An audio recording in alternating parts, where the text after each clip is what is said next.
भाई जब भी ओपन हो बता देना यार। फॉर्म पे हाँ करवा भाई, लो यार, सिंपल है। ग्रुप पे डाल देना। ओके ऑल राइट, वापस आ गए सब लोग। Let's go into the examples, चलें? Yes sir. Okay all right. अब बेटा ये जो एग्जांपल्स हैं इनमें पहले हमारा जो एम्फेसिस होगा that will be to understand कि इनको सॉल्व कैसे करना है। ओके, फंडामेंटली अगर नहीं भी समझ में आएगा it's fine, just try to understand के put your attention to how this is to be solved through the technique. Okay, concept अगर आपको नहीं भी समझ में आएगा मैं बाद में डिटेल में इसे अलग से समझा दूंगा। For the first instance concentrate on getting the solution. So let's go. I'm going to show you these examples through a video. So I'm putting up the video now and we start with the type 1.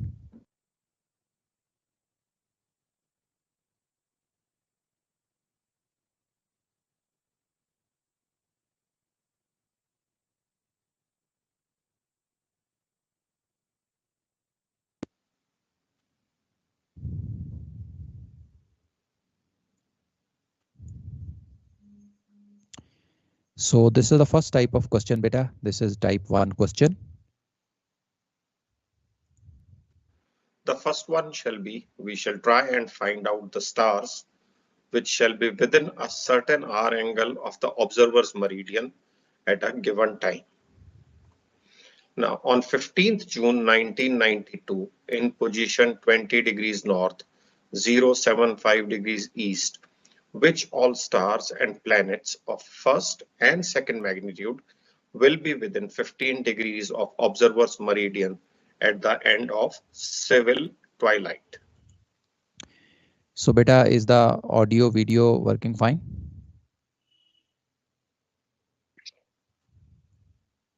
Yes sir.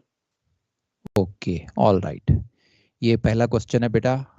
Is the question okay? Are you able to understand the question? Yes sir. Yes, sir. Okay. Yes sir. All right बेटा, all right. So I'm going to show you now कि इसे हमने solve कैसे करना है. Let's move to the solution.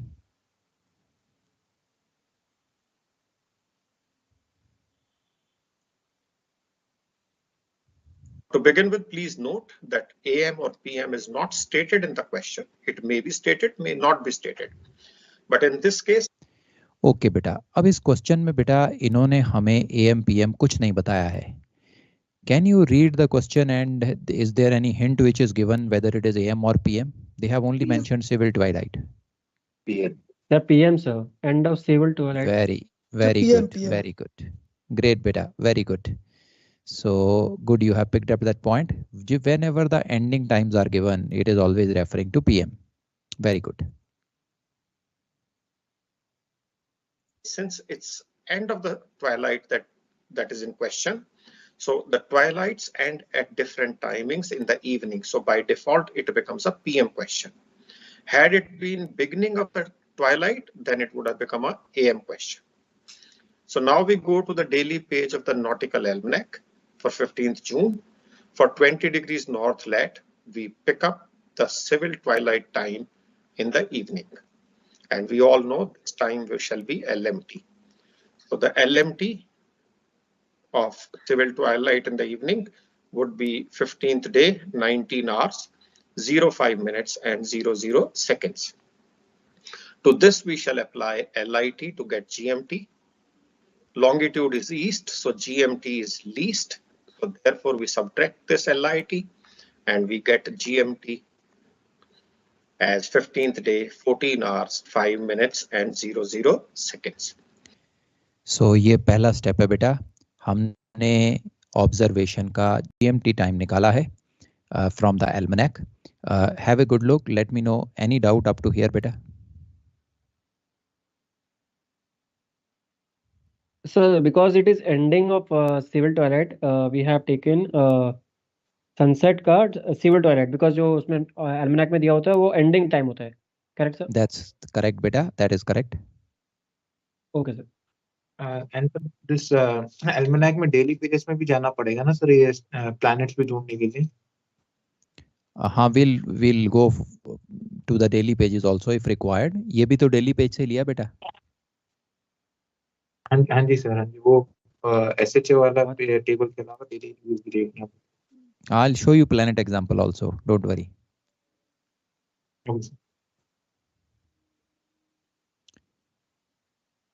Okay बेटा, चलें आगे। Very good, let's go. GMT आ गया हमारे पास, moving ahead. From the daily pages of the Nautical Almanac, we extract GHA Aries for this GMT. Now GHA Aries for 15th day, 14 hours is on the screen. To this we add the increment for 5 minutes 0 seconds, and this gives us the GHA Aries. To this we apply the observer's longitude, that is 75 degrees east, longitude east, GHA least. So we add to get the LHA Aries. So the LHA Aries is 190 degrees 21.4 minutes. ये हमने second चीज ढूंढी है बेटा। From the GMT time we obtain the GHA and LHA of Aries.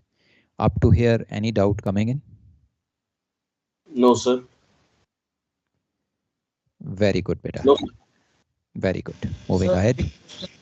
Sir आप बोलो बेटा। Sir ये समझ में नहीं आ रहा सर क्वेश्चन में, with in 15 degrees of observer बेटा मेरिडियन अभी समझेंगे, अभी समझेंगे। You just have a look at the solution. जो हमने ये 2 स्टेप्स किए हैं वो क्लियर हैं? Yes sir. वो क्लियर है ना? मैं आगे समझाऊंगा Yes, sir. With in 15 degrees कैसे मिलेगा, वो भी समझाऊंगा बेटा। अच्छा अच्छा, okay. Okay, Now using this LHA Aries, we calculate the SHA of an imaginary star, which is on observer's meridian. And we know that if the star is on observer's meridian, its LHA is 360 and it's equal to LHA Aries plus SHA star. Using the value of this calculated LHA Aries, we get the SHA of this imaginary star to be 169 degrees 38.6 minutes, and this star is assumed to be on observer's meridian. Okay बेटा, अब हमने क्या किया है? हमने एक ऐसे star का SHA फाइंड आउट करना है जो इस इंस्टेंट पे हमारे मेरिडियन पे हो। Now beta, whenever a body is on our meridian, what will be the LHA of the body? Sir, 0 degrees और 360। Very good. So it will be 0 और 360। आप कुछ भी ले सकते हो, यहाँ पे 0 भी लिख सकते हो, 360 भी लिख सकते हो। हमने यहाँ 360 लिख दिया। So 180 भी हो सकता बेटा 180 तो इंफीरियर मेरिडियन पे चला जाएगा। हाँ, तो below the meridian वाला होगा। 180 will go on our inferior meridian ना, हमें तो अपने मेरिडियन पे चाहिए, ऑब्जर्वर मेरिडियन पे चाहिए। If the question asks inferior meridian, then we can take 180. Okay sir. Okay, मैं 180 वाले सवाल भी दिखाऊंगा बाद में। ओके, नाउ LHA स्टार जो होता है बेटा, it is equal to LHA Aries plus SHA star. So हमने यहाँ पे LHA एरीज और SHA स्टार लिख दिया। LHA एरीज की वैल्यू हमने निकाल ली थी, इससे हमारे पास ये SHA आ गया। सो जो स्टार हमारे मेरिडियन पे है उसका SHA is 169.38.6। So up to here clear हो गया बेटा? Any doubts coming in?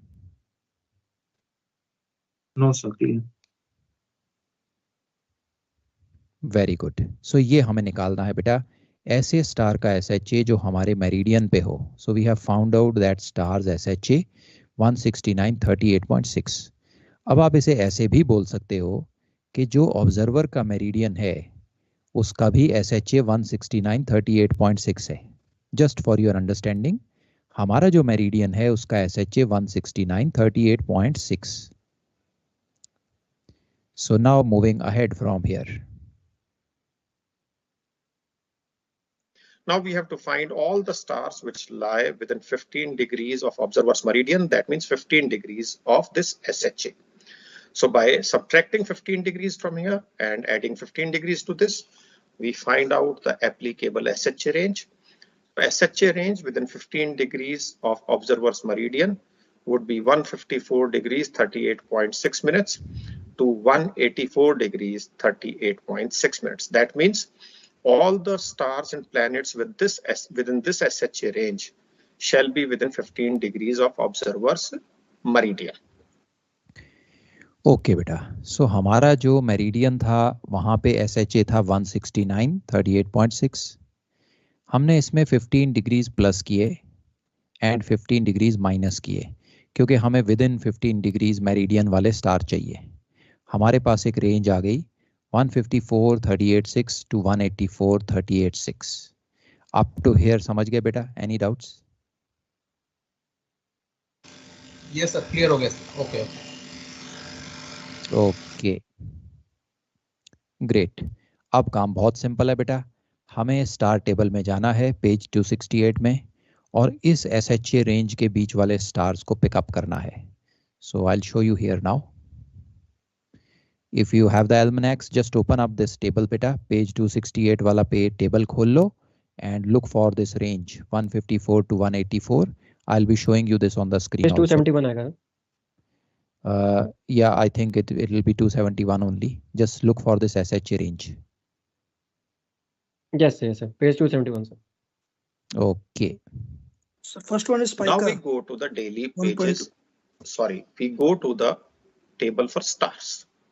Now, if we go to the table for stars in the Nautical Almanac, we know that this information is tabulated in the ascending order of the SHA.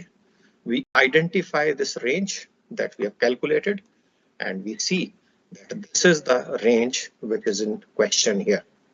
Now, in this range, we find out the stars of first and second magnitude. Magnitude is in the first column. So we identify there is one star here of magnitude 1.2.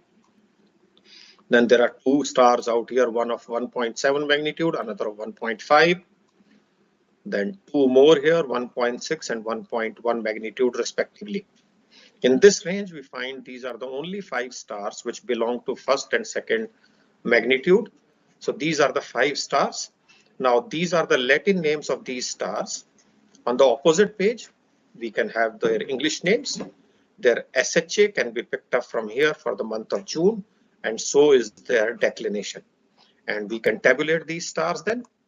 Stars of first and second magnitude within 15 degrees of R angle of the observer's meridian.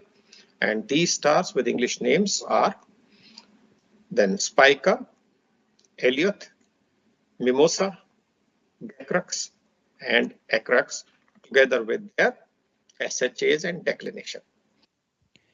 अब बेटा आप table में जाके check कर लो. Are you getting these 5 stars in this range? Yes, sir. Yes, sir.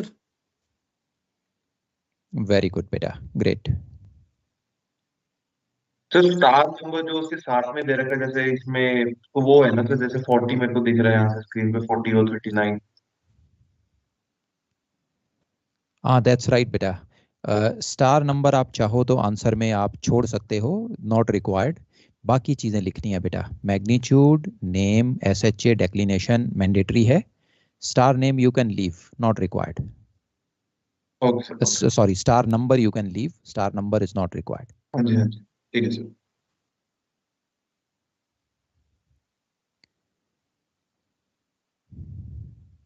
Okay बेटा, great. Let's move ahead. Now for this planets, we go to the daily page of the Nautical Almanac for 15th June. On the left side, right bottom corner, we have the information for the planets. We see if any of the 4 planets listed there have their SHA in this range. We find that none of the 4 planets have the SHA falling in this range. Therefore, there are no planets with SHA in the given range or within 15 degrees of observer's meridian as required by this question. So beta, you can look for the planets on the daily page. 15 June 15th जून वाले page पे आप चले जाइए. Left page के bottom right corner पे आपको planets का SHA मिलेगा. Just look for those SHA. You will see none of them comes between 154 and 184. Check it beta. Yes, sir.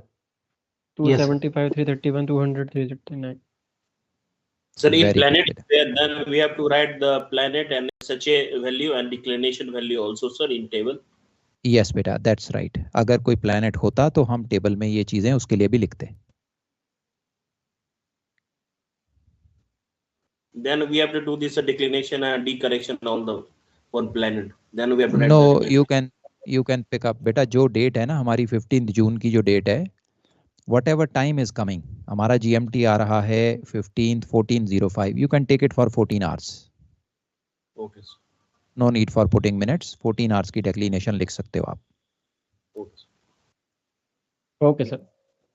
Sir यहाँ पर सर जो वीनस मार्स जुपिटर सैटर्न इन चारों को देखना है.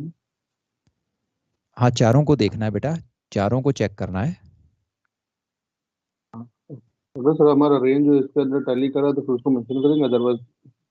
यस, अगर ये रेंज के अंदर वो आ जाता तो हम टेबल में प्लेनेट भी इंक्लूड करते हैं. ओके बेटा, ग्रेट. आस्क अगेन बेटा. So for planet, this range is considered as GHA, right, sir? No beta, it will be the SHA only. For planets also it will be the SHA. So where can I find it? बेटा एल्मनेक खोला हुआ है. Yes, sir. Planet वाला जो page है बिल्कुल नीचे चले जाओ, राइट साइड में देखो. Yes, sir. On the okay, sir. Found it. Very good, SHA number pass is given. That's right. Comfortable बेटा, चलें आगे. Very good. Yes, This can be a 25 marks question. Simple and straight. Right बेटा? आएंगे number? Sir ये एक बार ये बताइए 15 degree of observers meridian SHA की रेंज कहाँ? बेटा सबसे पहले हमने ऑब्जर्वर के मेरिडियन का एसएचए निकाला 169.38.6. Was that clear? Yes sir. अब हमें हमारे मेरिडियन के 15 डिग्री के अंदर चाहिए. That means plus and minus 15 degrees. हमने ये 169 एसएचए में 15 डिग्री प्लस और माइनस कर दिया. हमारे पास ये रेंज आ गई 154 to 184.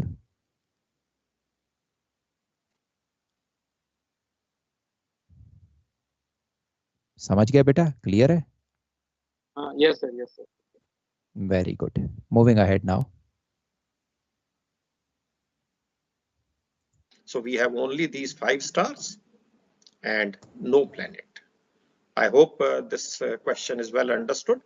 If not, please pause the video, go back by 5 minutes and revisit this particular part before moving with the other type of questions, because this will form the basis of practically all the questions.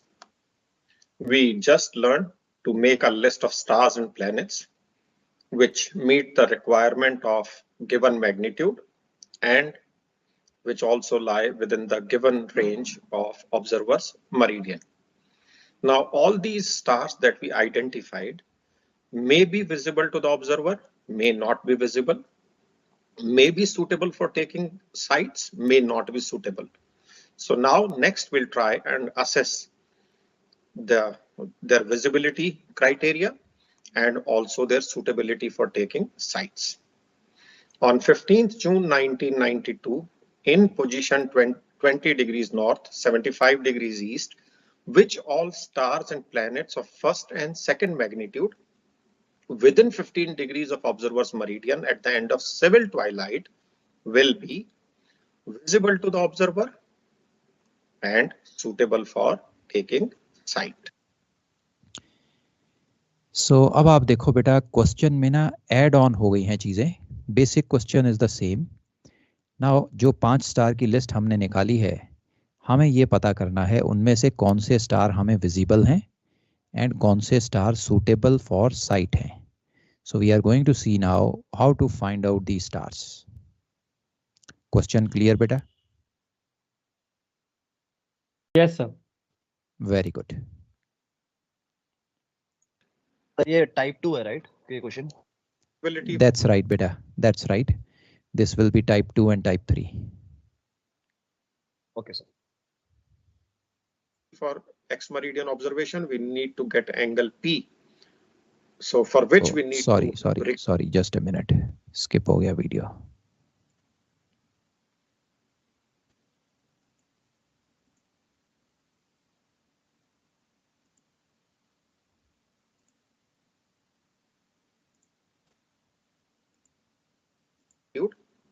within 15 degrees of observer's meridian at the end of civil twilight will be visible to the observer and suitable for taking sight.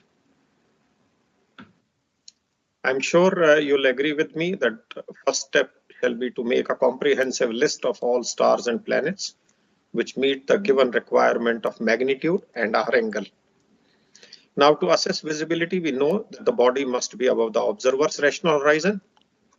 We also know that for a body to be above the rational horizon, for whatever period of the day it may be, A, latitude of the observer and declination of the body, if they are same names, yes, body would definitely be coming above the horizon for some part of the day. Or if they have opposite names, then the body shall be above the rational horizon only if the sum of latitude and declination is less than 90 degrees. Now, both these things can be summed up in one condition, wherein we say we find out the L difference D, difference between latitude and declination, and if the difference is less than 90 degrees, the body shall be visible. What do we mean by L difference D here? Please note, it means we are talking of algebraic difference between latitude and declination, and algebraic difference means that if they are same names, you subtract, and if they are opposite names, you add. And if the algebraic difference is less than 90 degrees, the body shall be above the rational horizon and hence visible. Okay बेटा, अब इस question में ये पहली condition है जो आपको याद रखनी है. कोई भी body, any body, for it to be visible to us, L difference D should be less than 90.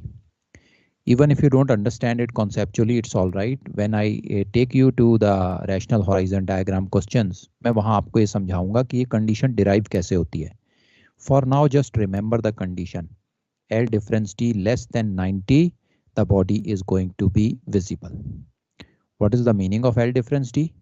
If lat and dec are of the same name, you subtract the smaller one from the bigger one.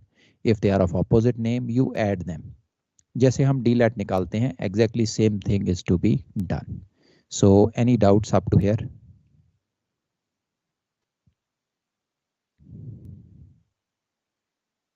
So मतलब ये जो ऊपर दो condition समझाई थी, body declination is same name as observer latitude, और नीचे वाली Forget about those. भूल जाओ. तो उसको समराइज कर दिया सर इधर बस कि हमें यही याद रखना है, L difference D Yes. less than 90 degree. That's correct. Okay, let's apply this now to the question. So now we can close out this question.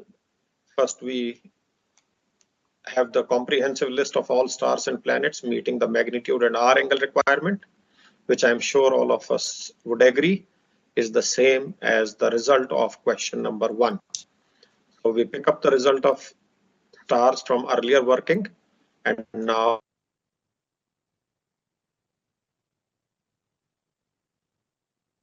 The same table which we calculated in type 1.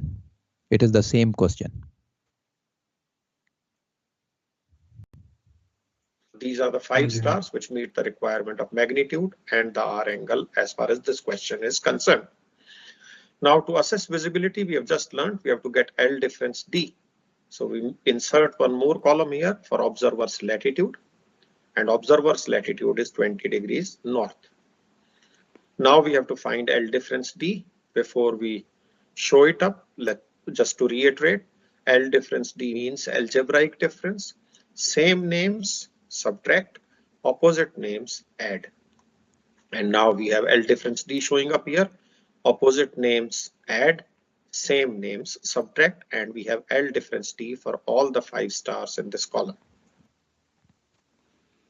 Now, if you want, you can check it better. L difference D is calculated for all the stars. So if there's any doubt, let me know.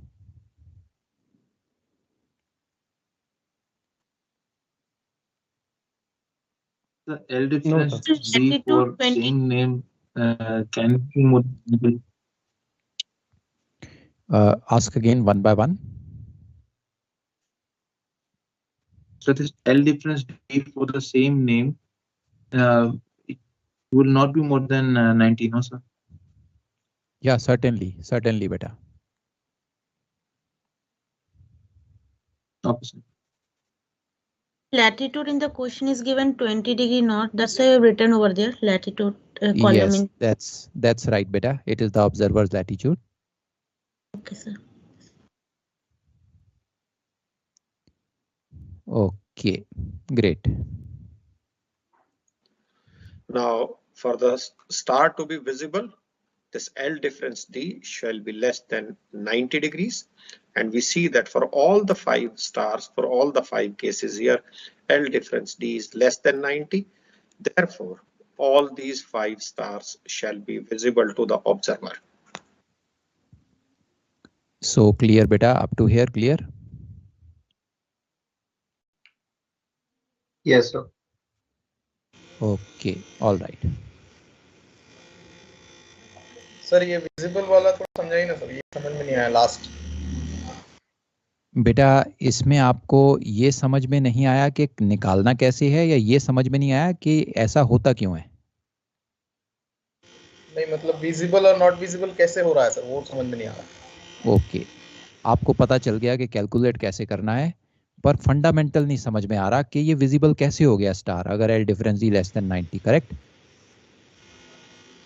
Yes sir. अब इसको बेटा थोड़ा सा hold करके रखो, अगली class में ना नेक्स्ट में मैं आपको सर्कमपोलर बॉडीज कराने वाला हूँ, वहां मैं इसे डिटेल में समझाऊंगा। Okay sir.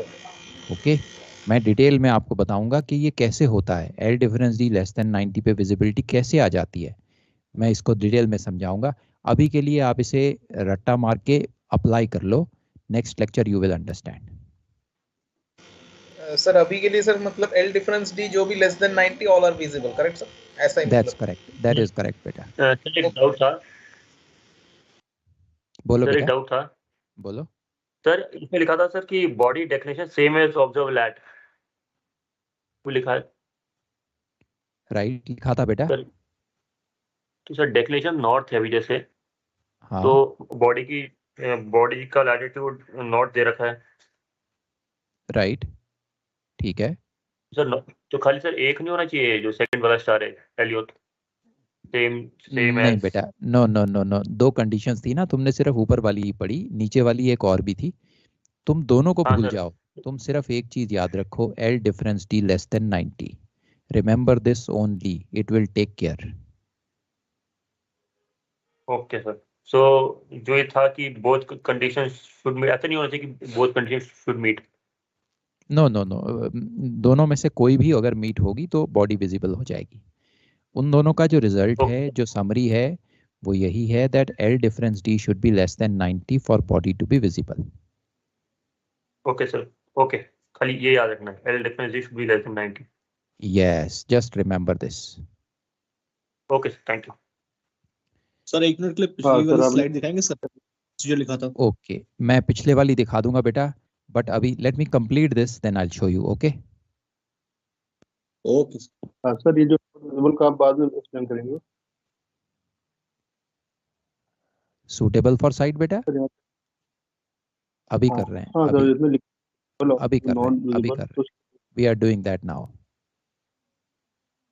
Now, yes, they are visible to the observer. Are they suitable for taking sight or not?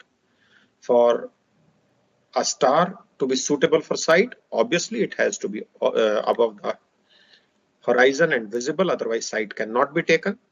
And two, there should be some minimum altitude, and we have put a cap of 10 degrees. So it must have altitude of more than 10 degrees. Now, if the altitude has to be more than 10 degrees, this L difference D has to be less than 80. So, to assess the suitability for sight, we can make one more column and see in which all cases L difference D is less than 80. And we see that for first 4 stars, they are all suitable for taking sight. the last, that is acrux, though it is visible, but it's too low and is not suitable for sight. ये second criteria है बेटा जो आपको याद रखना है. This is the suitability criteria. This criteria is for any star to be suitable for sight, the L difference D should be less than 80 degrees. जैसे less than 90 पे वो visible था, उसी तरह से less than 80 पे वो suitable for sight होता है. So this is the criteria for suitability. Sir ये स्टेप फॉलो करने हैं बिकॉज अगर सूटेबल अगर L डिफरेंस D 90 को एलिमिनेट ही कर देते हैं, सीधा 80 वाला ही लिख देते हैं. हमको तो बेटा suitable- उसने पार्ट ए में विजिबल तो पूछा है ना, क्वेश्चन में पूछा है ना, तो पार्ट ए का आंसर कैसे लिखोगे? ओके मतलब अगर सिर्फ सूटेबल रहेगा तो सीधा उस पे जा सकते Yeah, then you can delete the visible step. You can straight away go to suitability. Sir ये कहीं मेंशन किया है सर ऑल्टीट्यूड अबव 10 डिग्री वाला? बेटा ये मेंशन्ड तो नहीं है, स्पेसिफिकली ये मेंशन्ड नहीं है, पर आप इसे चेक कर सकते हो. कैसे? एल्मनैक है बेटा तुम्हारे पास? Yes sir. फर्स्ट पेज खोलो बेटा, टोटल करेक्शन दे रखी है सन और स्टार और प्लेनेट की. Yes sir. देखो टेबल कौन सी वैल्यू से शुरू हो रहा है? 9 डिग्री 56 मिनट. करेक्ट, 9 डिग्री से शुरू हो रहा है ना, so that tells you Yes, sir. Less than 9 you should not take. Okay okay. समझ गया बेटा? सर क्या सर फिर से बताना. कौन से पेज पे? पहला पेज बेटा, एल्मनैक का फर्स्ट पेज खोलो. Yes sir. फर्स्ट पेज पे सन और स्टार प्लेनेट का टोटल करेक्शन टेबल है. देखो वो जो टोटल करेक्शन टेबल है वो कौन से एल्टीट्यूड से शुरू हो रहा है? 934. 956. Very good. इसका सिंपल यही मतलब है कि उससे कम एल्टीट्यूड वाले को you should not use for a normal sight. Okay. Clear बेटा? सर ऊपर लिखा sir correction tables 10 degree to 90 degree लिखा है स्टार्टिंग में. 950. Exactly, that is right. They have mentioned it on top also. Yes sir, 10 to 90 degrees. 90 degrees. One star planet. Sir जो second page पे उसके बाद वाले सेकंड पेज पे दी रहती है जो 0 से स्टार्ट होती है अपरेंट ऑटो करेक्शन, राइट. उसे कहाँ पर अप्लाई करते हैं सर? ओके बेटा, अगर कभी कोई अनयूजुअल केस ऐसा आ जाए, आपको एग्जाम में ये नहीं मिलेगा, बट प्रैक्टिकली अगर कभी अनयूजुअल केस ऐसा आ जाए कि 10 डिग्री से कम आपको साइट लेनी पड़े, एमरजेंसी आ गई, कुछ नहीं बचा, वही एक स्टार बचा है, so then in that case you can use the table given on the second page, but that's complicated table है, उसमें interpolation बहुत ज्यादा है. Okay. But usually when it is more than 10, then only we'll take. Exactly बेटा, altitude. that's right, that is right. Okay, so ये आपकी oral की भी तैयारी हो गई. अब अगर कोई आपको ग्रिल करेगा, you now know 10 degrees less, 10 degrees more, where to find the altitude correction. Okay great. चलें बेटा आगे चलें, यहाँ तक समझ गए हो? Yes sir. Yes sir. Very good. अभी के लिए ये दोनों कंडीशंस को आपने रट्टा मार के याद करना है. इनको मैं डिटेल में समझाऊंगा when we go to circumpolar bodies in the next lecture. Great, now I am moving ahead. Sir ये लास्ट वाला भी बता दीजिए प्लीज, मैं ध्यान नहीं दिया sir. Altitude above 10 degree for which LND is less than 80 degree. हाँ बेटा, इसमें क्या डाउट है? सर ये जो नो लो एटीट्यूड है, जो लास्ट वाला एक्रोस का 83 से ये 80 से ऊपर है, तो suitable not suitable for site. अब 80 रहेगा. दैट इज करेक्ट बेटा. अगर ये 80 से ऊपर चला जाता है तो नॉट सुटेबल फॉर साइट. आप लो एल्टीट्यूड नहीं भी लिखोगे, खाली नो लिख दोगे, वो भी चलेगा. सर और एक ये जैसे CL दुबे में दिया हुआ है, तो विजिबल नॉट विजिबल ये भी शो करना है क्या? क्योंकि मैक्सिमम क्वेश्चंस जो आते हैं इसमें है कि सुटेबल फॉर साइट ओनली. बेटा अगर पूछा गया है सवाल में तो हम शो करेंगे, अगर नहीं पूछा गया है तो आप इसे ओमिट कर सकते हो. ठीक है सर, ठीक. ओके, बट कभी भी अगर सूटेबिलिटी पूछी गई है, it is always better to show visible और नॉट विजिबल, क्योंकि अगर कोई नॉट विजिबल आ गया तो उसकी सूटेबिलिटी चेक करने की जरूरत ही नहीं है, ऑटोमेटिकली कैंसिल हो जाएगा. सर हमें Okay. केवल टेबल बनानी है ना एग्जाम में, ये उसका एक्सप्लेन तो नहीं करना जैसे हमने लिखा No, हुआ no, 10 no, no, degrees no explanation. No explanation required. आपने सिर्फ टेबल बनाना है जैसा टेबल आप देख रहे हो. Okay sir. Okay, great.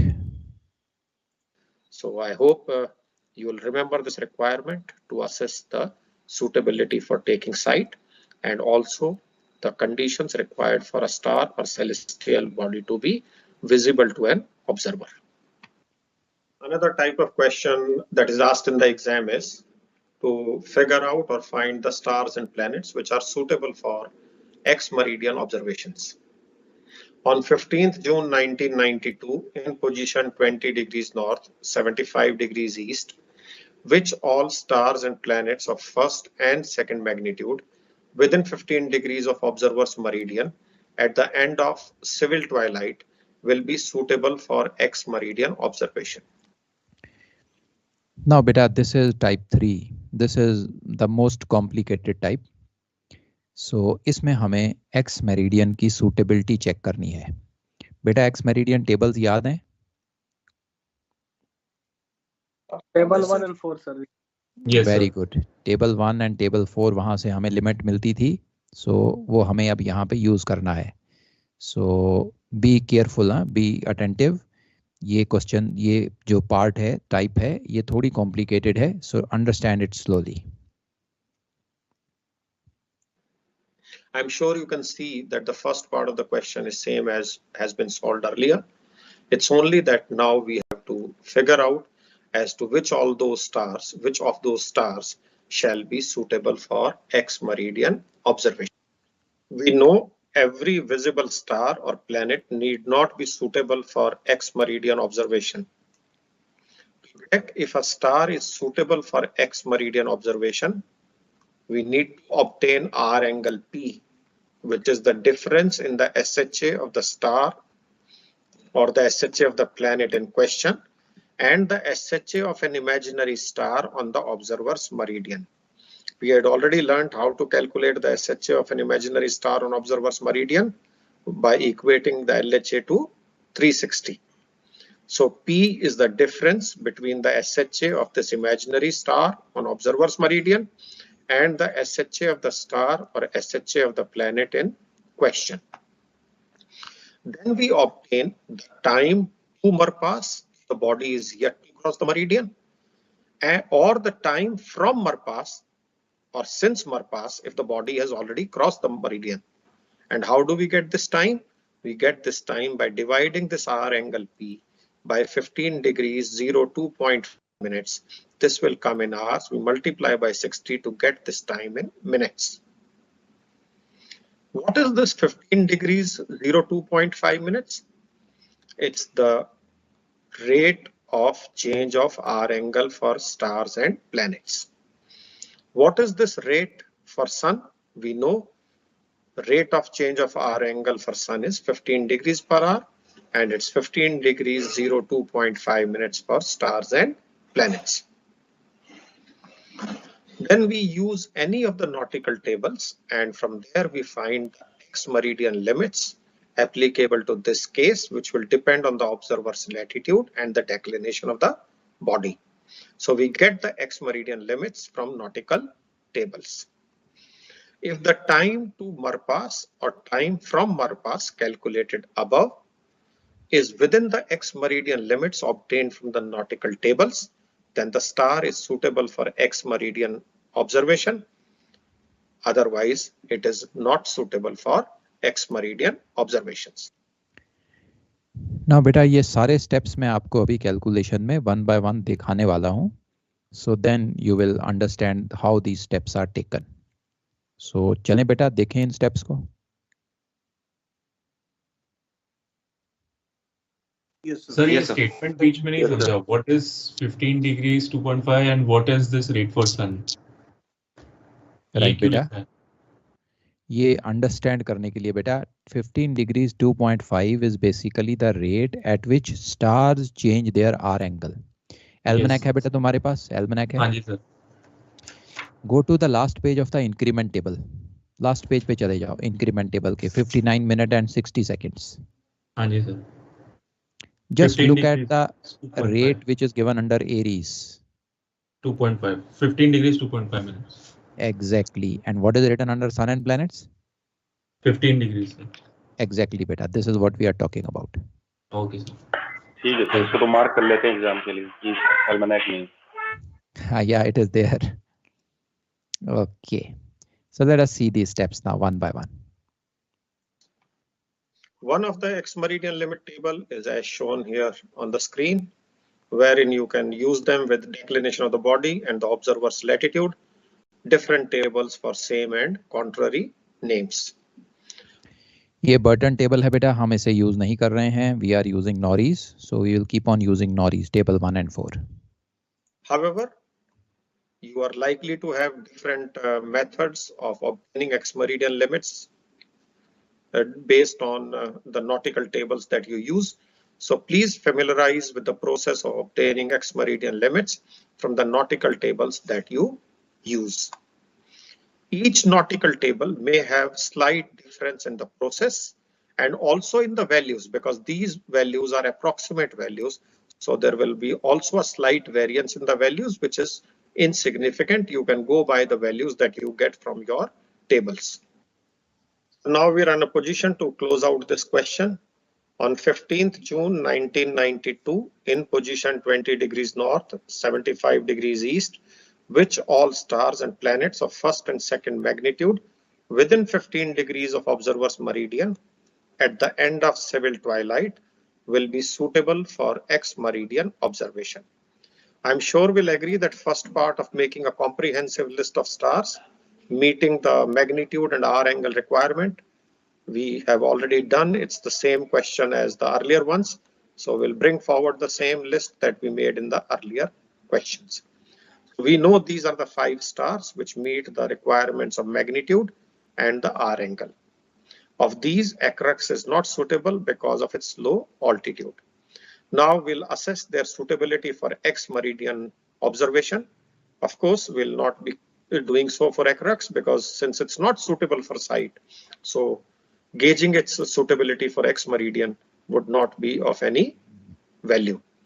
So to get the to assess the suitability for ex-meridian observation, we need to get angle P. So for which we need to recall the value of SHA of the imaginary star on observer's meridian, which was obtained in the first question, and that value was 169 degrees 38.6 minutes. बेटा, this is the value of SHA of our meridian. ये हमने पहले step में निकाली थी 169.38.6. Clear बेटा? Okay, sir. Clear, sir. Okay. Clear, sir. Very good. So SHA of the imaginary star on meridian would be so much. SHA of the respective star is as tabulated here. The difference between these two for respective stars shall give us the hour angle P. So this hour angle P for Spica is the difference between 169 degrees 38.6 minutes and 158 degrees 47.7 minutes. Likewise, we have got the hour angle for all the stars. Now this is what we call as angle P or hour angle of the stars. Difference between SHA of meridian and SHA of the star. So up to here clear बेटा? Sir SHA of meridian कहाँ से आया sir, एक बार बताइए ना. बेटा पहला step जो हमने किया था ना, फर्स्ट स्टेप, यही निकाला था बेटा SHA LHA को 360 रख के.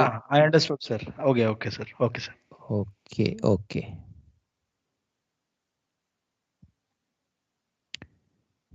ओके बेटा. नाउ जो पहला स्टार है हमारा स्पाइका, इसका SHA है 158. जो हमारा मेरिडियन है इसका SHA है 169. तो basically if Spica has to come to our meridian, it has to cover an angle of 10 degrees 50.9 minutes. This is what we require. So this is the angle which needs to be covered. अब बेटा इसे cover करने में time कितना लगेगा? Sir, 43 divided by 15 multiplied with Very good beta. Great. इसको divide कर देंगे इसके रेट के साथ विच इज 15.2.5, हमारे पास टाइम आ जाएगा. So we are going to see the time now. Next we get is the time to Marpas or time from Marpas by dividing this R angle by 15 degrees 02.5 minutes. When we divide, we get time to or from Marpas as shown here. This is 43 minutes 16 seconds and we have time for other stars also. Now beta, any doubts up to here? No, sir. No. No, sir. Very good beta. Great. Sir ये आप nourish table experiment tables कैसे use करते हैं बता सकते हो? बेटा मैंने आपको एक्स मेरिडियन टेबल बताए थे number 1 and 4 when we did the x meridian observation. Same way we will be using it now. कोई बार बता दो sir. Did you miss that class beta? I might have missed. Maybe. Okay. मैं बताता हूँ बाद में. Let me complete. I'll tell you. Don't worry. Okay. Now we use nautical tables and get the X meridian limits using the nautical tables. We have used the Norris tables to get the X meridian limits. So these X meridian limits are as per the Norris table: 29 minutes for Spica, 44 minutes for Elliott, and the others as listed. So अब बेटा हमने ये X meridian limits निकाली हैं. This is from Norris table. Table 1 में Nelson pay attention. If you go to table 1 you enter with latitude and declination. We have the latitude known to us. We have the declination of the body known to us. With these two we enter in table 1. When you enter in table 1, it gives you a figure which is called as factor A. Whatever figure you get, factor A, with that you go into table 4. जैसे ही आप table 4 में जाते हो, table 4 gives you the limit in minutes. So ये हमने यहाँ पे limit लिख लिया बेटा. So up to here, any doubts coming in? Sir factor show नहीं करेंगे टेबल में? No sir. No, not required बेटा. आपने सीधा लिमिट निकाल के यहाँ लिख देनी है. ठीक है सर. सर ये प्लीज एक बार बता दें. लिमिट का सर आप मुझे बता रहे थे, थोड़ा समझ नहीं आया मुझे. टेबल में लिमिट कैसे निकालनी ये नहीं समझ आया? नहीं सर, मतलब जैसे टाइम टू फ्रॉम मरपास तो उसको मतलब 10 डिग्री 59.9 को डिवाइड कर देंगे 15 डिग्री 02.5 से. एग्जैक्टली बेटा, ये जो फिगर आई है 10 डिग्रीज 50.9, इसको डिवाइड करना है 15 डिग्रीज 2.5. उसे याद रखना 15 डिग्री 2.5 से. जैसे ही आप डिवाइड करोगे you will get this answer. You can try this out in the calculator now. Yes sir, I found. Okay. अब बेटा मुझे ये बताओ, look at first star Spica. This star is 43 minutes away from my meridian and star की जो लिमिट है वो 29 मिनट्स है. Is it suitable for ex meridian? No sir. So you know now it is not suitable. What about others? Others are suitable. They are in the range. All three. Very good. Great beta. Very good. You have understood. So we compare these X meridians limits obtained from nautical tables with the time to or from Marpas that is calculated. And what do we find? That except for Spica, which is outside the X meridian limits, the other three stars, Elliott, Mimosa, and Gekrux, they all are within the X meridian limits, and therefore these three stars are suitable for X meridian observation. Now, in some questions, if the R angle, like in this case, it was given to find the stars which are within 15 degrees of observer's meridian. Now, if this R angle limit is not given in the question, then and we have to perform this check for X meridian observation, then we can check the stars falling within 20 degrees of R angle from observer's meridian. So if This limit is not contained in the question. You can set this limit at 20 degrees and carry out a check that shall suffice our purpose. So beta, we have the full table now. पूरा solution अब हमारे सामने है. अब जो भी doubt आ रहा है, ask me बेटा. सर मेरा डाउट सर ये एक्स मेरिडियन लिमिट्स कैसे निकाल रहे हैं? ये जितने लोगों को एक्स मेरिडियन लिमिट निकालने में डाउट आ रहा है, उन सब ने मेरी एक्स मेरिडियन वाली क्लास मिस की है. अब तुम्हारी पनिशमेंट ये है कि नॉरिस टेबल में जाओ and learn how to refer to ex meridian tables. I spent a good 10 minutes on explaining how the x meridian limits are calculated. समझ गया बेटा? सर जो आपने नॉलेज टेबल के कुछ पेजेस भेजे उसमें है या फिर पूरा बुक में देखना पड़ेगा? मैंने नॉरिस टेबल के जो पेजेस भेजे हैं उसमें भी ये टेबल्स हैं बेटा, और मैं ये क्लास में कम से कम 3-4 बार बता चुका हूँ. सर हमारे अभी हाथ में है. अब तुम सर ये अगर लास्ट क्लास लाइन का मिस, मतलब बताएंगे सर? अभी बता रहा हूँ बेटा. अगर तुम क्लास मिस करोगे और फिर मिस करने के बाद कोशिश भी नहीं करोगे दूसरों से पूछने की कि आज क्या कवर हुआ है, सो देन फिर आगे कैसे बढ़ेगी बात बेटा? So all of you learn today. मैं तुम सबके नाम मुझे याद है. अब कल मैं तुमसे पूछने वाला हूँ कि एक्स मेरिडियन टेबल कैसे यूज करते हैं. अब ये सीख के आना कल वाली क्लास में. एक्स मेरिडियन सुटेबिलिटी वाला ये सर पक्का सर आज बता दीजिए सर सीक्वेंस. मैं नहीं बताने वाला. ना बेटा, अब नहीं मैं बताने वाला, अब मैं पूछने वाला हूँ. तेज हो रहे हैं, तेज हो रहे हैं. सर विष्णु सर समझाएंगे सबको. ये सूटेबिलिटी समझ में नहीं है सर. कोई बात नहीं, सर से पूछना, कल सर बताएंगे. हाँ ये विष्णु सर से पूछेंगे सर, फिर पता लगेगा. विष्णु सर बताएंगे अच्छे से क्लास को. राइट. सर ये सर ऐसा है ना, बीबी शर्मा सर के साथ नहीं करते. वो इनको पता है ना फिर आगे से. Okay all right. सर ये ठीक है बेटा. एक्स मेरिडियन लिमिट के बाद ये सूटेबिलिटी कैसे डिटरमाइन हुआ था, थोड़ा वो डाउट आ रहा है. ओके बेटा, देखो बेटा, पहला लिमिट तो स्टार आ गया, स्पाइक टेबल का. 14 से आ गया. राइट. आपको टाइम भी मिल गया कि स्टार स्पाइक का आपसे 43 मिनट्स दूर है. यस सर आ गया. उसकी लिमिट सिर्फ 29 sir. मिनट्स की है. It is outside the limit, that is why not suitable.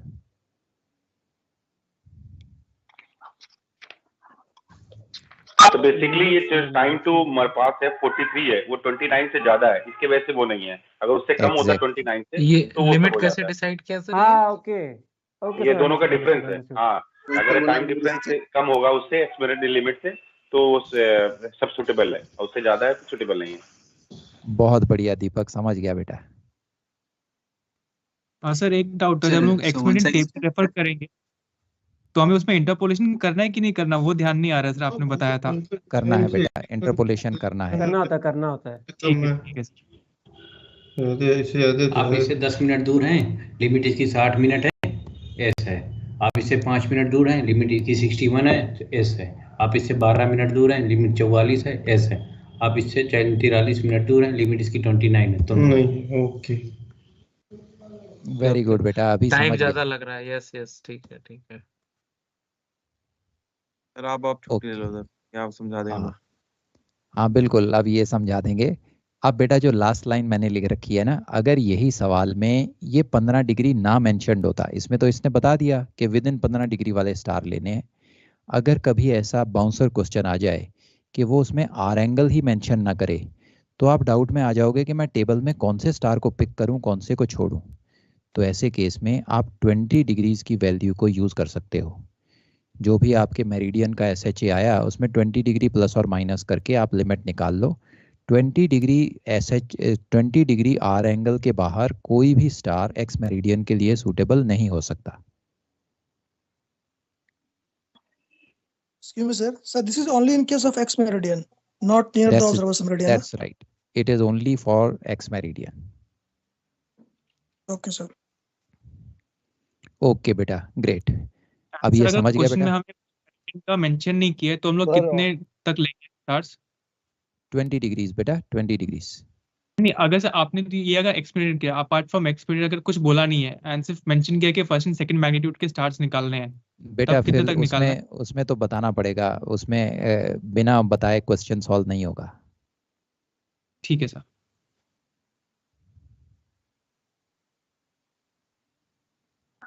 Clear हो बेटा? हाँ जी सर, क्लियर है। Very good, great. सर ये सर अगर ये एक एक बार लास्ट क्वेश्चन लाइन आपने, क्या फिर से बोलो बेटा बोलो। सर लास्ट लाइन जो लिखा है, if the R angle within which the stars to be found is not mentioned in the question, you can check the stars falling within 20 degree of the R angle. हाँ बेटा, तो ये इसका मैंने मतलब अभी are 2 angle minute अगर में, 10 डिग्री है, 3 डिग्रीज है। नो नो नो नो बेटा, ऊपर मैंने अभी 2 मिनट लेके इसको समझाया था। You missed out looks like. Yes I think so. ये क्वेश्चन की कैलकुलेशन पहली करवा लिया। लाइन में लास्ट क्या लिखा हुआ बेटा? पहली लाइन में लास्ट वर्ड क्या लिखा है? एक्स मेरिडियन ऑब्जर्वर, नहीं पहली लाइन की लास्ट में क्या लिखा है बेटा?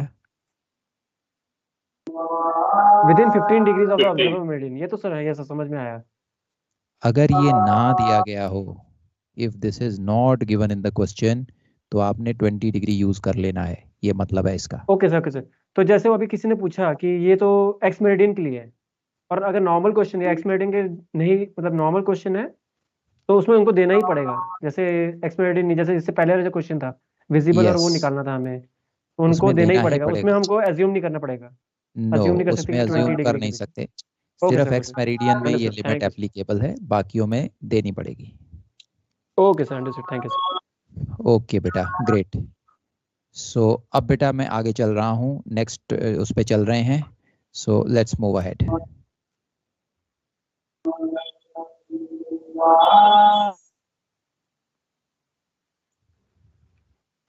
Now, there may be situations or questions in which we may have to find stars and planets which cross observer's meridian within a given interval of time.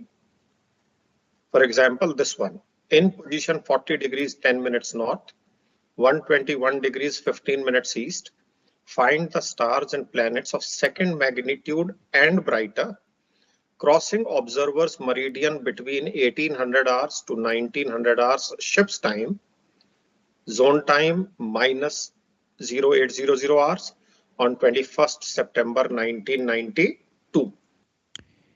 अब बेटा ध्यान से देखो, ये जो क्वेश्चन है ना, ये अब बिल्कुल चेंज हो गया है। पहले जो टाइप 3 हमने किए क्वेश्चन, उनमें था कि with in a certain R angle stars निकालो, उनकी विजिबिलिटी चेक करो, सूटेबिलिटी चेक करो, दैट वाज द क्वेश्चन। अब ये क्वेश्चन बिल्कुल बदल गया। अब ये हमसे पूछ रहे हैं कि 1800 टू 1900 में कौन से स्टार हमारे मेरिडियन को क्रॉस करेंगे। So this is type 4। समझ गए बेटा question type 4? Yes sir. Very good. अब I am going to show you कि इसे सॉल्व कैसे करना है। इसका मेथड थोड़ा सा अलग है। So let us see the solution.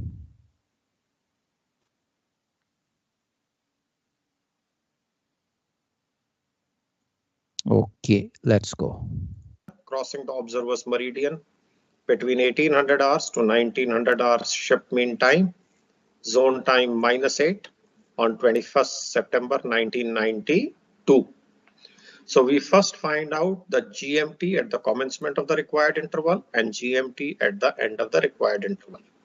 So the starting time, ship's mean time is 21st day, 18 hours. Zone time -8. And we get GMT, longitude is GMT least 21 10 0 0 0 0. So we get the GMT at the commencement of the interval.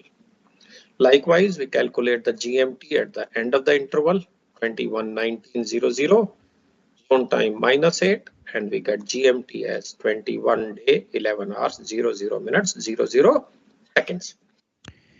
Okay बेटा। सो अब बेटा हमने 2 times के लिए GMT निकाला। They have asked us star crossing the meridian between 1800 and 1900 ships time. हमने दोनों instances के लिए starting time and ending time दोनों के लिए GMT को निकाल लिया है। यहाँ तक कोई डाउट आ रहा है बेटा? नो सर, ठीक है। Very good. Now we get the LHA Aries for these two GMTs. So at the starting time, GHA Aries for 21 hours, 21 day, 10 hours is so much. Increment is 0 because it is 0 minutes, 0 second. We get GHA Aries as 150 degrees, 31.9 minutes. We apply observer's longitude to it. Longitude east, GHA least, we add the longitude and we get the LHA at the commencement of the required interval as 271 degrees, 46.9 minutes. That is the LHA Aries at the commencement of the interval. We get the LHA Aries at the end of the interval. You can see the values coming up on the slide. You can also check them from your almanac. And we get the LHA Aries at the end of the interval. सो ये second step बेटा, जैसा exactly हमने ना पहले 3 questions में किया था, वहाँ पे एक ही टाइम था हमारे पास। So we did it for 1 time. यहाँ पे हमारे पास 2 टाइम है, हम दोनों टाइम्स के लिए LHA निकाल रहे हैं। क्लियर अप टू हियर बेटा? Yes sir. Very good. Now we find out the SHA of the imaginary star. Ask again बेटा।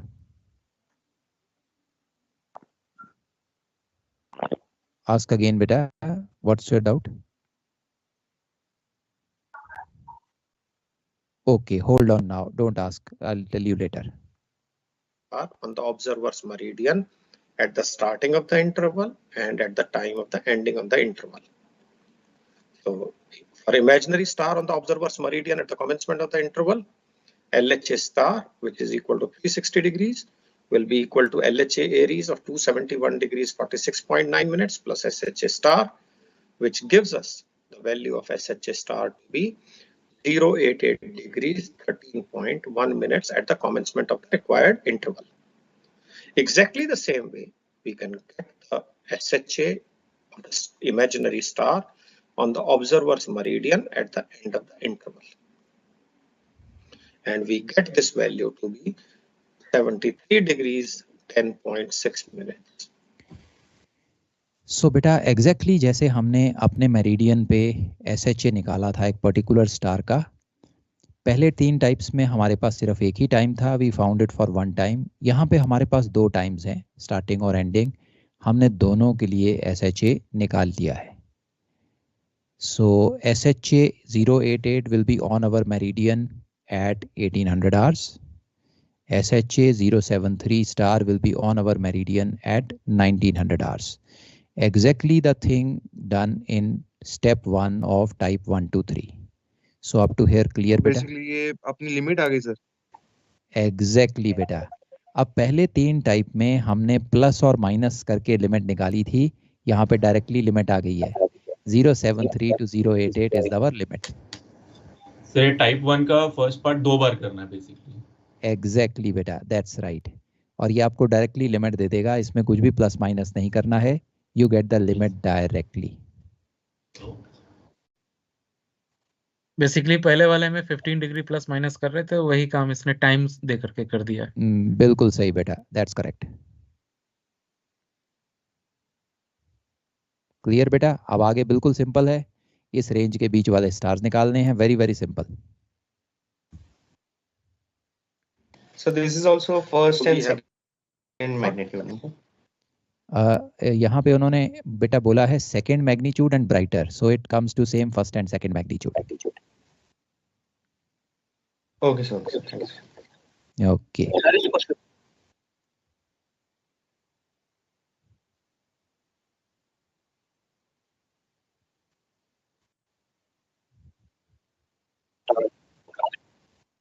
हाँ, वैसे कर लो बेटा, वैसे भी हो जाएगा, you can do it. Yes yes yes, yeah you can do that, certainly you can do it.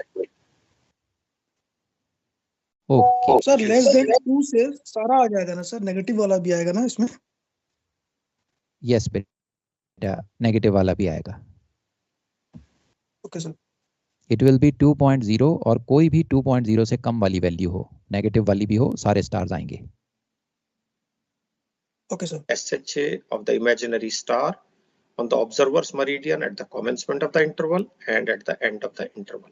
So all our stars and planets of interest should have the SHA in this range. So the SHA range that is of interest to us is from 073 degrees 10.6 minutes to 088 degrees 13.1 minutes. We go to the star tables and we find out stars of second magnitude and brighter in this SHA range. And for planets, we'll go to the daily pages of the Nautical Almanac for 21st September. Stars and planets of second magnitude and brighter crossing given observer's meridian between SMT 18 to 19 on 21st September. Stars will be only two. You can check. We already have learned this, how to figure out these stars in the star tables in the range of SHA, and the stars are Vega and Cos Australis. These are the two stars in this SHA range meeting this magnitude requirement as per the question. And when we go to the daily pages of the Nautical Almanac for 21st September 1992, we find there are no planets with SHA in the given range on that day.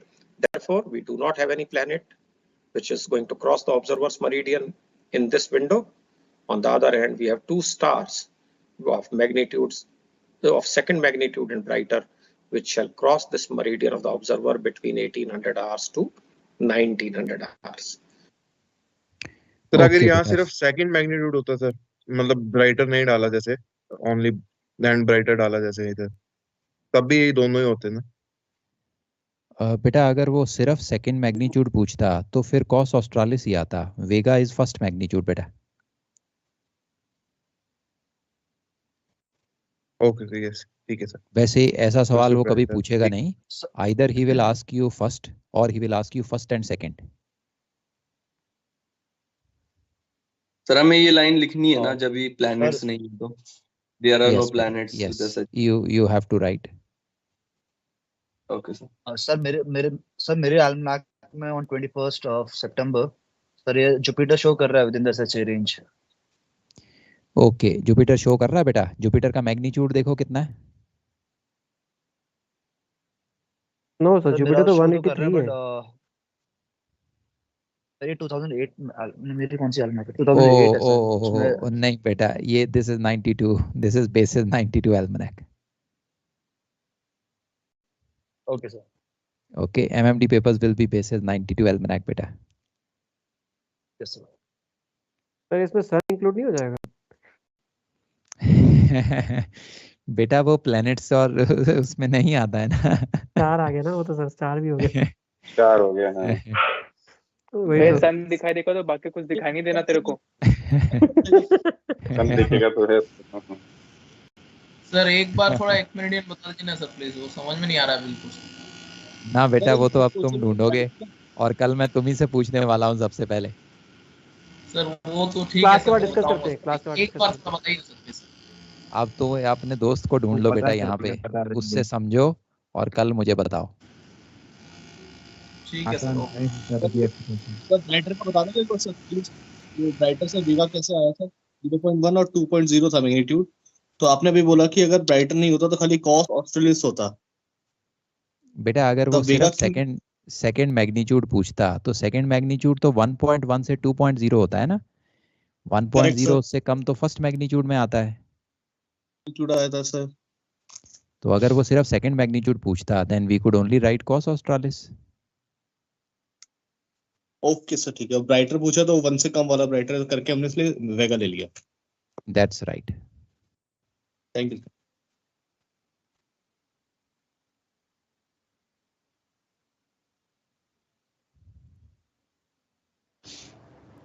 Clear हो गया बेटा? Done? Yes very good. अब मुझे एक बात बताओ, last thing, अगर बेटा इसी क्वेश्चन में मैं एक छोटा सा चेंज कर दूं, क्या चेंज करूं? इन्होंने लिख रखा है crossing the observer's meridian between this time. अगर मैं यहाँ पे कर दूं crossing the observer's inferior meridian, inferior meridian को क्रॉस करने वाले स्टार ढूंढने हैं। Inferior means opposite meridian. 180 plus very good. So इसमें सिर्फ एक ही चेंज आएगा बेटा, वो चेंज आएगा कि हम LHA स्टार को 360 की जगह 180 के इक्वेट कर देंगे। राइट बेटा? Yes sir. And that is the last type. अब मैं आपको 180 वाला क्वेश्चन जो है वो दिखा रहा हूँ। पूरा एक्सप्लेन करके बताऊं या सोल्यूशन दिखाऊं बेटा? Solution, sir. Solution. सोल्यूशन दिखा दूं? Solution only, sir. Yes, sir. Only solution. Okay okay okay okay. ये देखो बेटा, अब ये सवाल आ गया, इसमें इंफीरियर मेरिडियन आ गया। विच star will cross the observer's inferior meridian during a given interval. बाकी सारा सवाल सेम है, सिर्फ यहाँ इंफीरियर मेरिडियन आ गया है। और इसके सोल्यूशन में आप देखोगे, ये देखो बेटा, ये हमारे पास सोल्यूशन आ गया। और जो इसमें डिफरेंस आ रहा है बेटा, वो सिर्फ लास्ट स्टेप में आप देखो LHA को 180 रखा गया है। सो LHA 180 के साथ जो रेंज आई, उस रेंज में हमने ये स्टार्स ढूंढ लिए हैं। Rest everything remain same. इस केस में एक प्लेनेट भी आ गया है, आप चेक भी कर सकते हो। 21 सितंबर को इस रेंज में आपको मार्स का SHA मिलेगा। So we have a planet also here. So ये लास्ट टाइप का क्वेश्चन था। सो अब इसको ध्यान से देखो बेटा, कोई डाउट आ रहा है तो मुझे बताओ। सर इसमें डाउट नहीं सर, ये जो क्वेश्चन मुझे थोड़ा सा इसको बता देंगे सर। तो जो सेकंड मैग्नीट्यूड और ब्राइटर है, तो अप टू सेकंड मैग्नीट्यूड तक देखना है सर मुझे। नेचुरली बेटा, अगर सेकंड मैग्नीट्यूड और ब्राइटर है, सेकंड मैग्नीट्यूड होता है 2.0 तक। Yes sir. 2.1 जो है वो थर्ड में चला जाएगा। राइट? Yes sir. सो अब 2.0 से ब्राइटर अगर कोई भी स्टार होगा तो उसका मैग्नीट्यूड नंबर 2.0 से कम होना चाहिए ना? Yes sir. तो 2.0 से कम जितने भी होंगे sir. Yes, that is correct. चाहे नेगेटिव हो, चाहे 0 हो, चाहे 1.1 हो, 1.9 हो, आपने 2.0 और उससे कम वाले स्टार्स को पिक करना है। ब्राइटर मतलब नहीं, मैं ये कंफ्यूज कर रहा था। एंड ब्राइटर, देखो बेटा, जितना ब्राइट होगा मैग्नीट्यूड नंबर कम होता है ना, तो 2.0 से कम वाले लोगे तो ब्राइटर ही आएंगे ना। Yes sir. तो मतलब सर यही अप टू सेकंड मैग्नीट्यूड तक बोल देता तो भी सही था। मतलब एंड ब्राइटर लिखा है तो मुझे वही कंफ्यूज हो रहा था। एंड ब्राइटर में फर्स्ट मैग्नीट्यूड भी ऐड हो गया। नहीं, अप टू सेकंड मैग्नीट्यूड तक है तो फर्स्ट आएगा ही। 2 से नीचे तक पूरा रहेगा तो वो ब्राइटर हो गए ना फर्स्ट मैग्नीट्यूड वाले। सेकंड मैग्नीट्यूड से ब्राइटर मतलब फर्स्ट मैग्नीट्यूड भी ऐड हो गया। 2 और लेस। अब बेटा वो क्वेश्चन को ना सिंपल लैंग्वेज में नहीं देगा, वो कॉम्प्लिकेट बना के देगा ताकि वो टेस्ट कर सके किसको कॉन्सेप्ट आता है किसे नहीं। तो क्वेश्चन तो आएंगे, अब हमें ढूंढने पड़ेंगे ना आंसर। ठीक है सर, मतलब वैसा आएगा तो अप टू सेकंड से नीचे जितने भी होंगे। राइट। सर ये इंफीरियर मेरिडियन वाले तो हमें दिखेंगे नहीं। क्यों नहीं दिखेंगे बेटा? अगर सर्कमपोलर होगा तो। सर्कमपोलर बॉडी तो 24 घंटे दिखती है। अभी साउथ पोल पे चले जाओ, 24 hours day.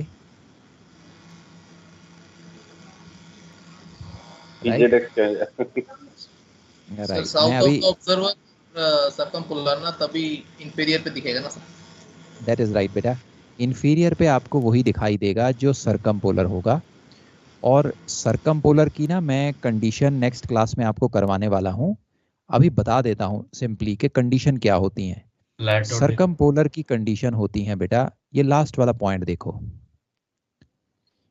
Latitude and declination same name and latitude plus declination greater than equal to 90। ये दो कंडीशंस हैं, दोनों मीट होनी चाहिए तभी बॉडी सर्कमपोलर बनती है। तो अगर कभी वो आपसे पूछ ले कि इनमें से कौन से दिखेंगे स्टार, लिस्ट तो आपने बना ली, तो दिखेंगे सिर्फ वो जो सर्कमपोलर होंगे। फिर हमें ये कंडीशन वहां चेक करनी पड़ेगी।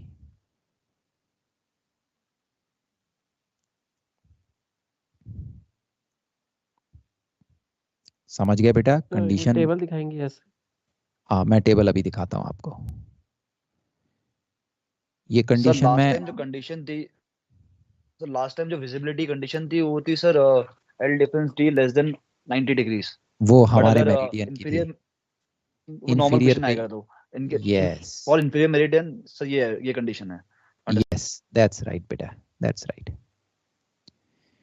Okay, I am going you taking you to the table now. ये रहा बेटा टेबल।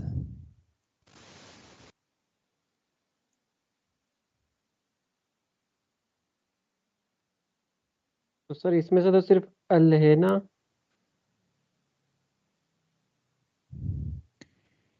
लैटेंट नहीं एक्स L है ना, कोई अगर चेक करना हो अभी चेक कर लेते हैं बेटा। देखो लैटिट्यूड 23 नॉर्थ है plus इसका, तो साउथ वाले तो कोई भी स्टार दिखेगा। बिल्कुल सर्कमपोलर होंगे ही नहीं। एल्हेना यस का सर, जो बेटा नहीं डेक्लिनेशन होगा। है वो है 16, लैटिट्यूड है यस सर, 40, उसका 40 तो नहीं L होगा। प्लस टी तो 56 ही हो रहा है, तो कोई भी नहीं दिखेगा बेटा। सो ये 5 मार्स भी नहीं स्टार दिखेगा। हाँ आ तो गए, लेकिन इनमें से दिखेगा कोई नहीं। Okay sir, Mars understood. Mars भी नहीं दिखेगा बिकॉज लैटिट्यूड 40 है, ये 23 है, 63 बना 43 है, टोटल विच इज 43 हो अगेन, गया। सो कोई नहीं दिखेगा। Yes yes. ओके ग्रेट बेटा। सो आज आपने एक बहुत कॉम्प्लिकेटेड टॉपिक जो है वो समझ लिया है। Shall I close this now? Yes sir. Very yes sir. Sir आप 25 कितना मार्क्स आगे रहेगा दिख सर? रहे हैं बस। और अभी तो कितना चल रहे रहेगा? हैं बेटा, डोंट वरी। अभी मैं आपको फॉर टुडे आज के लिए तो आपने एक बहुत कॉम्प्लिकेटेड टॉपिक समझ लिया है। This basically covers up your question number 7। सो ज़्यादातर लोग इस क्वेश्चन में कंफ्यूज हो जाते हैं। One of the reasons is that it is not suitably covered in the books. Okay, so आज मैं आपको एक असाइनमेंट भेजने वाला हूँ। जितनी चीज़ें हमने डिस्कस की हैं ये सारे नोट्स भी उसमें आपको मिलेंगे और एक्सरसाइज भी मिलेगी। 6-7 questions are there, so practice these questions. कल मैं आपको चारों लेके में से आऊँगा। चारों में से ही आएंगे ना? तो 4 जो बताया आपने, 4 प्लस ये जो इंफीरियर वाले, इन्हीं में से आपने क्वेश्चन इससे बाहर कुछ नहीं आएगा बेटा, इन्हीं में 5 आएंगे। हुए ना? इंफीरियर वाले आते हैं क्या सर? इंफीरियर वाले भी आते हैं? हाँ आते हैं बेटा, आते हैं। ओके, सो अभी और आगे कल मैं आपको कराऊंगा सरकमपोलर बॉडीज एंड फिर उसके साथ ट्वाइलाइट के न्यूमेरिकल्स वगैरह देखेंगे। So that is what we will do tomorrow. So for today we are done. Now you want to ask anything, share anything, please do. Sir assignment topic में भेज दीजिए। Will send बेटा, just give me some time, उसमें थोड़ी मुझे correction करनी है, मैं करके अभी आपको भेज रहा हूँ। Okay sir. ओके बेटा, great then, see you tomorrow, bye. Good night sir. Okay sir, bye sir, good night. Thank you so much sir, good night. Sir वो एक सर्कमपोलर का एक ही पूछा है, latitude and declination same name and latitude plus declination greater than equal to 90। या बस yes sir, latitude and declination same name plus and plus minus 90 degree greater then, plus जो होगा 90 से ऊपर, इक्वल टू और 90 से ऊपर, equal to, sorry greater than equal to. Okay sir. Sir एक डाउट पूछना है सर। हाँ बोल बेटा। सर ये जो आपने एक असाइनमेंट दिया था प्लॉटिंग एंड पेयर प्रैक्टिस, तो सर क्वेश्चन नंबर 2 का लास्ट में समझ में आ रहा है। Question number 2? Yes sir. उसमें क्या नहीं समझ में आया बेटा? तो जो लास्ट में जो ग्राफ ड्रॉ किया ना सर विदाउट कैलकुलेशन, वो सबसे थोड़ा सा समझ में आया। ओके बेटा, आप मुझे एक बात बताओ कि जो लॉन्ग बाय क्रोन साइट होती है उसमें एक ऑब्जर्व लॉन्ग आता है, करेक्ट? Yes sir. वो कौन सा लॉन्जिट्यूड होता है बेटा? ऑब्जर्व लॉन्ग की क्या स्पेशलिटी है?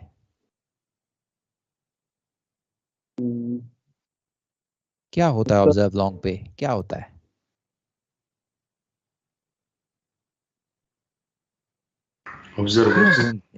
क्यों ढूंढते हैं ऑब्जर्व लॉन्ग को बेटा? पीएल वहां से PL passes through observed long. Exactly, PL passes through the observed long and DR lat. Observe long basically हमें ये बताता है कि PL DR lat को कहाँ कट कर रही है, करेक्ट है? Yes sir. अब आपने अगर इंटरसेप्ट से किसी को सॉल्व किया, इंटरसेप्ट में आप DR पोजीशन पे एजीमुथ और ITP लगा के PL प्लॉट करते हो ना,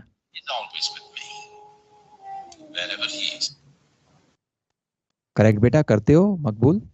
यस सर करते हैं। राइट, आप उसे वैसे ही प्लॉट करो। डीआर पोजीशन लो, इंटरसेप्ट आपने निकाल लिया है, उसे प्लॉट करो। जब आप पीएल को प्लॉट करोगे तो आपको वो पॉइंट मिल जाएगा ना जहां वो डीआर लेट को कट कर रही है, मिलेगा? उस पॉइंट को ढूंढना है बेटा, प्लॉटिंग से ढूंढना है, कैलकुलेशन से नहीं ढूंढना है। That is what is to be done. Sir ये जो एंगल सर यहाँ पे जो आपने मुझे 72 डिग्री है सर, 7.2 या 70?